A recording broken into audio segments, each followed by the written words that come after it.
Hi, I'm Eve Levy. It's Sunday morning, and Sundays are my hardest days as being a mom with all the kids home and all of their needs, and everyone is pulling you in different directions, and you have your own agenda, and you have so many things that you want to take care of during this day, and it's usually like just a hectic, overwhelming day. So it's Sunday morning, and I'm going to give myself a bit of strengthening, and I'll share it with you. There's 3 tips that I'm going to share about parenting, and this is coming from a very imperfect parent. Number 1, I always tell myself, Gam ze ya'avor, which means this too shall pass. No matter what it is, it was a long night, your kid keeps on coming into your bed, he's too old to be coming into your bed and waking up night after night.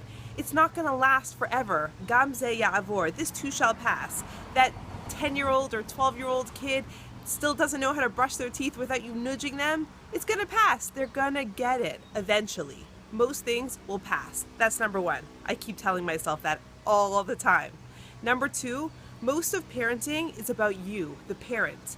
The greatest story that I ever heard was on this CD that I had in my car playing over and over and over. It was a Love and Logic CD by Becky Udman. And the story goes like this. There was a man who is in the supermarket, and he's pushing his stroller, his carriage, filling it with food, with groceries, and he has a tantruming child sitting in the cart. And he keeps on talking and saying, Sam, it's going to be okay. We're almost there. Look, we're nearing checkout. Just a few more vegetables. We're not going to have to come back to the store for another week. We could do it. We could do it, Sam. We're going to make it.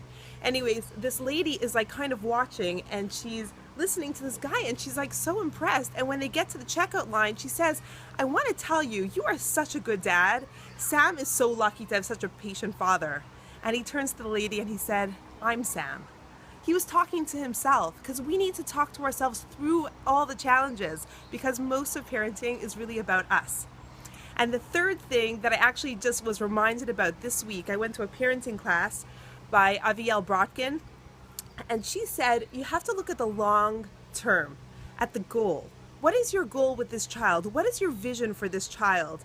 And it brought tears to so many people in the class, to our eyes, because really we lose sight of the goal. If we keep focused on the goal, usually it's going to be so much easier to get to that goal. I remember one of my children once brought a box of matches to school.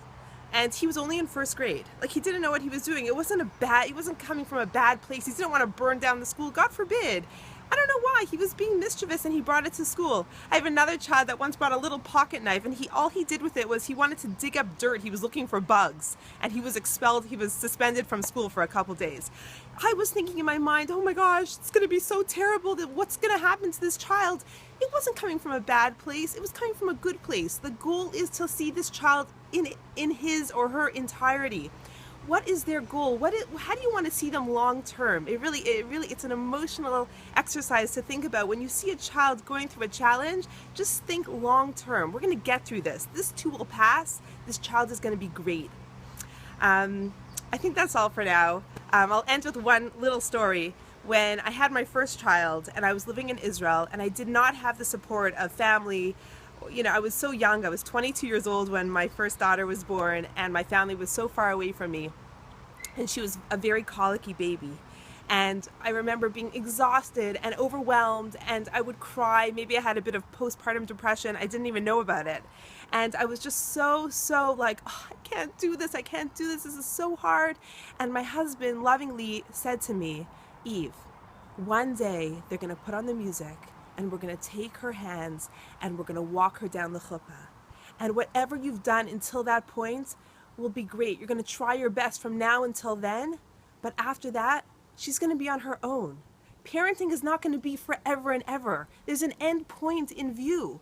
We're always going to love our children. We're always going to do whatever we can, but we just put in the best that we could do for the 20 years, the first 20 years, 10 years. I mean, the beginning is when you're really planting all the seeds. And then the rest, it's not really in our control. As they get older, they need you less. You have to take a step back and let them make their own mistakes and let them grow on their own.